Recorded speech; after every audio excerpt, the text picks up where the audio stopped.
What's up, y'all? It's Ty. In this video today, we're going to be going over talking about our top 10 cornerbacks right now in college football 25 Ultimate Team. Now, the cornerback position, it's a position that's getting more and more stacked by the day. In the reviews, we also saw DAngelo Ponds, who is an absolute beast of a card. So just know and realize the cornerback position is only getting better in this top 10. I'm also not even going to be including Charles Woodson, because this card's unattainable. This card would obviously be number one. He is one of the best cards in the entire game, probably the best card in the game right now. This card's an absolute beast at 6'1". Obviously not going to be talking about him, but we're going to be ranking our top 10 corners right now in the entire game. Now, all of these corners are going to be pretty expensive. Starting at number 10 with Rod Woodson. He is an LTD, so the cheapest he can go is $250.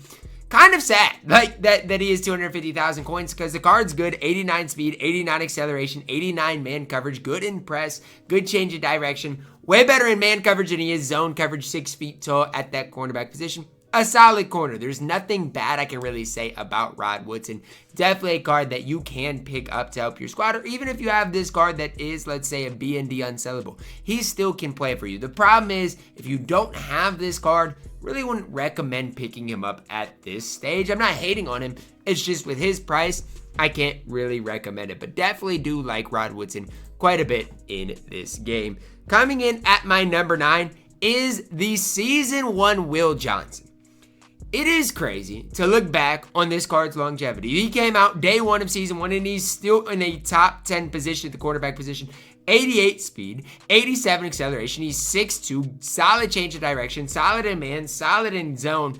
This card can really do it all. I mean, at this stage, not the best corner in the game for sure, but he's still 6'2". He's one of the rare corners that is good in man coverage, but still solid in zone coverage. I mean, we see a lot of guys, or have seen a lot of guys, I should say, that are really good at one or the other. It's tough to find guys that are good in man as well as good in zone. That's why Will Johnson is in here at number 9. Now, I just want to give an honorable mention shout out to this card right here. I'm not going to put him in my top 10.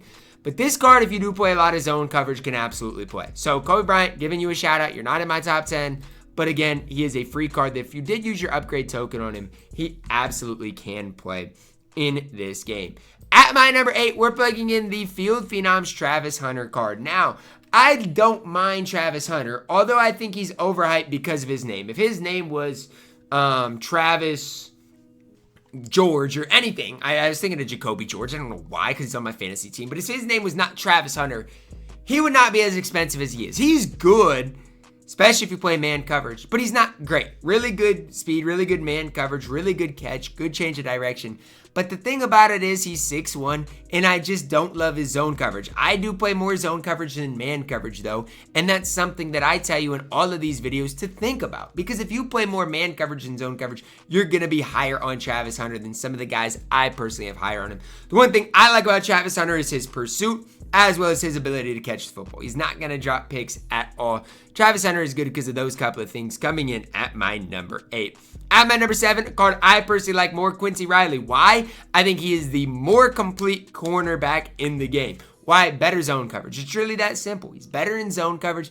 I think he's a more complete corner. However, if you don't play zone coverage, Travis Hunter is the better option. It's really that simple, that easy. To me, the homecoming boost, I still think is in the game for whatever reason. I don't think it's supposed to be in the game, but I still think it's in the game. That helps Quincy Riley out just slightly as well. So for me, when I'm comparing Quincy Riley to Travis Hunter, I've got to give this slight edge to Quincy Riley right now in the game. Just a card that I think when you're looking at complete corners, cards that can play man coverage, cards that can play zone coverage, as an absolute beast, especially if you do get that acceleration homecoming boost, which, I mean, I still do think is going on. Willie the III coming in at my number 6.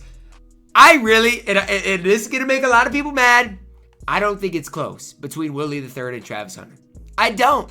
Willie the III's taller. Willie the III plays better man coverage. I know his change of direction's not as good. I know his catching's not good. But I think Willie the III walks circles around Travis Hunter on this game. A lot of people are going to disagree, and let that be known in the comments. But for me, Why? Like, why are we not higher on Willie the III than Travis Hunter? Is it because he's pursued? Is it because he has higher catching? Like, what is it? Because Willie the III's taller. He plays better man coverage. His zone coverage rating, I think, is higher as well. I know his change of direction is not as good, but for me, Willie the III is better than Travis Hunter.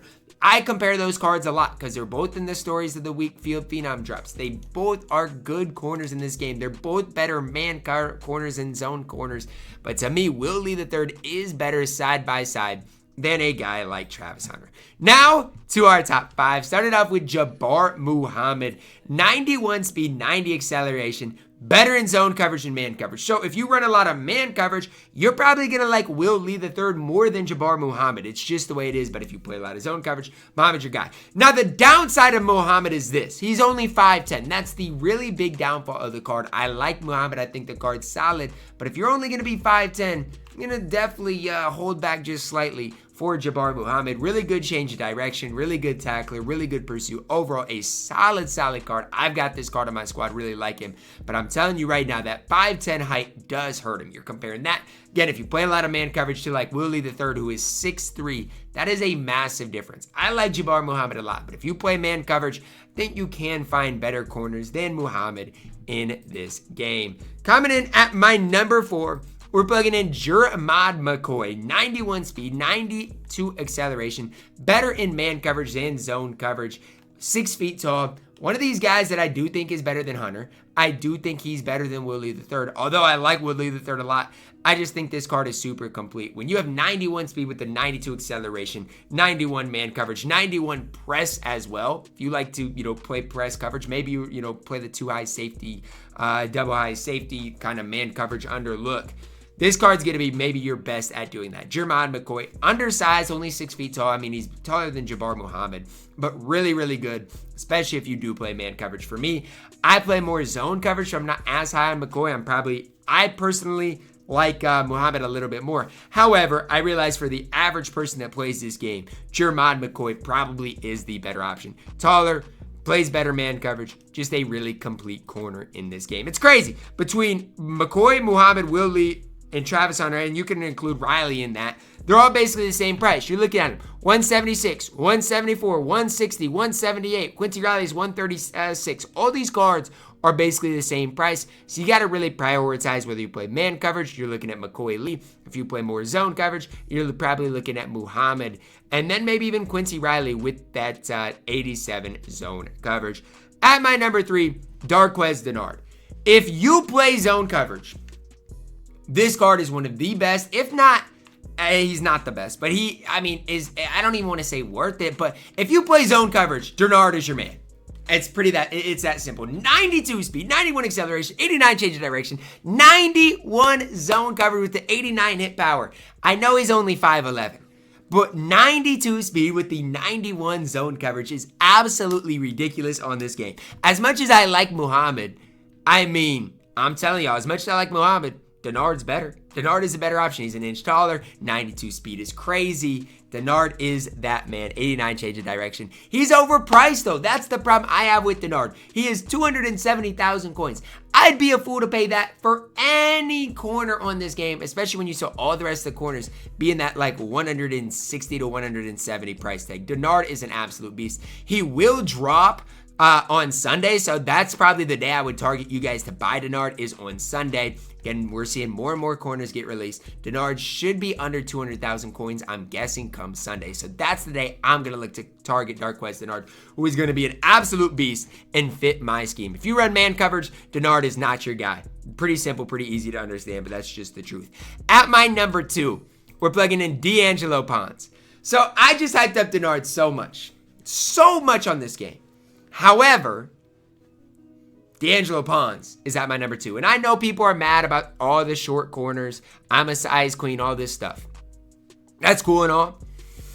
Give me DAngelo Ponds. I'll take him. He's got 92 speed, 92 acceleration. He's got 94 zone coverage. Now, if you play man coverage, again, DAngelo Ponds might struggle a little bit. However, in zone coverage, this card is a beast. And I know people don't like the fact that he's 5'9". Heck, I don't like the fact that he's 5'9". But at the end of the day, this guard's an absolute beast. And this comment is true. Like somebody said, I like to mix up man and zone. I do as well, but I'm saying I play more zone coverage than man coverage, so DAngelo Ponds is he's going to play for me. I'm telling y'all that right now. DAngelo Ponds, you've got a spot on my squad. So, like this card, overall 92 speed, 92 acceleration. That's rare to see. 94 zone coverage, I think, might be the highest in the game. We'll see our next guy who is really good, but I know he's 5'9". I know a lot of people are going to have a holdback on that, but I still think when you're looking at a zone corner, Ponds is your guy. So between Ponds and Denard, those are your best zone cover guys. Man coverage, I would look for McCoy. I'd look for Will Lee, even Travis Hunter, those types of guys. Now coming in as my number one corner in the game right now, it's Benjamin Morrison.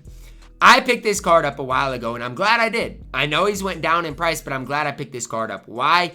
6 feet tall, so way taller than DAngelo Ponds. 93 speed, 93 acceleration, 88 change of direction, 92 zone coverage with the 85 man coverage. So he can still play a little bit of man coverage. Great change of direction. Just a great overall card in this game. When you're looking at complete zone corners in this game, Benjamin Morrison is your best option. He's better than Denard. He's better than Ponds. However, he is going to be your most expensive option as well. So it really just comes down to, do you think Benjamin Morrison is worth it for your specific squad or not? One thing I'm interested in seeing, and I'm going to hold on to Morrison for at least this weekend, but it's scary to hold on to him for super long. You know Charles Woodson's going to be the legend lock-in. We're seeing more and more corners. Denard's going to go down in price on Sunday. And so I'd be extremely careful with holding on to Benjamin Morrison for his price right now. However, I do think he is the best and most complete cornerback in college football. It's Team 25 right now. That's going to wrap it up for our video. Drop a like on it. Subscribe if you're new, and as always, man, I love you guys. Have a blessed day.